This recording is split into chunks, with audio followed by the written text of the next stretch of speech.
ये वाले शाख टूटते कैसे हैं, ये वाले शाख इस तरीकाकार से टूटते हैं। जब आप यहाँ पर रिक्शा ड्राइवर फंस चुका होता है, उसको मजबूरन वो काम करवाना पड़ता है। अस्सलाम वालेकुम, खुश आमदीद कहता हूँ अपने यूट्यूब चैनल के ऊपर। ये वाली वीडियो बनाई जा रही है उन नए ऑटो रिक्शा ड्राइवर के लिए जो लोग छोटी छोटी गलतियाँ, छोटी छोटी मिस्टेक करते हैं, लेकिन सर जी वो बाद में काफ़ी ज़्यादा परेशान होते हैं। गलती आप लोगों को बताने वाला हूँ, वीडियो के अंदर आप लोग देख भी सकते हैं। मेरा ऑटो रिक्शा है, इसका शाख टूट गया है। इसका शाख कैसे टूटा है, ये टूटने की क्या वजह बनी है, जब ये टूट जाए क्या ये नया डलता है या ये वेल्डर होता है।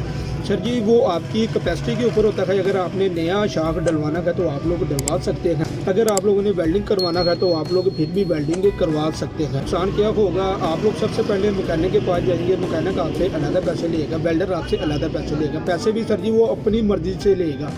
आप कहोगे यार ये इतनी की चीज़ नहीं है, इतने के कर दो सर जी, वो कहेगा सर जी करवाना करवाओ, नहीं तो आप यहाँ से जाओ। यहाँ पर रिक्शा ड्राइवर फंस चुका होता है, उसको मजबूरन वो काम करवाना पड़ता है। यहाँ पर मैकेनिक को मुंह बोली कीमत आप लोगों को देनी पड़ती है। तो बंदा आपका ऑटो रिक्शे का शाख खोलेगा, वो आपसे 100, 150 या 200 रुपये की डिमांड करेगा। जो बंदा इसको वेल्डिंग करेगा वो बंदा सर जी 200, 300, 400, 500 की भी डिमांड कर सकता है। तो आप लोग अपने ऑटो रिक्शे का शाख नया डलवाना चाहते हो तो वो आपका आएगा 1000, 1200 का या 1500 का। अगर आप लोग उसी को ठीक करवाना चाहते हो वो आप लोगों का ठीक हो जाएगा 500-600 का, 400 का, 300 का। तो सारी बात आ जाती है मैकेनिक के ऊपर और वेल्डर के ऊपर, वो आपसे कितने पैसे चार्ज करता है। ये वाले शाख टूटते कैसे हैं, ये वाले शाख इस तरीकाकार से टूटते हैं। जब आप लोगों ने अपने ऑटो रिक्शा के ऊपर वजन डाला होता है तो आप लोग खड्डे के अंदर मारते हैं, तो जब तक इसकी कैपेसिटी होती है ये बर्दाश्त करता है।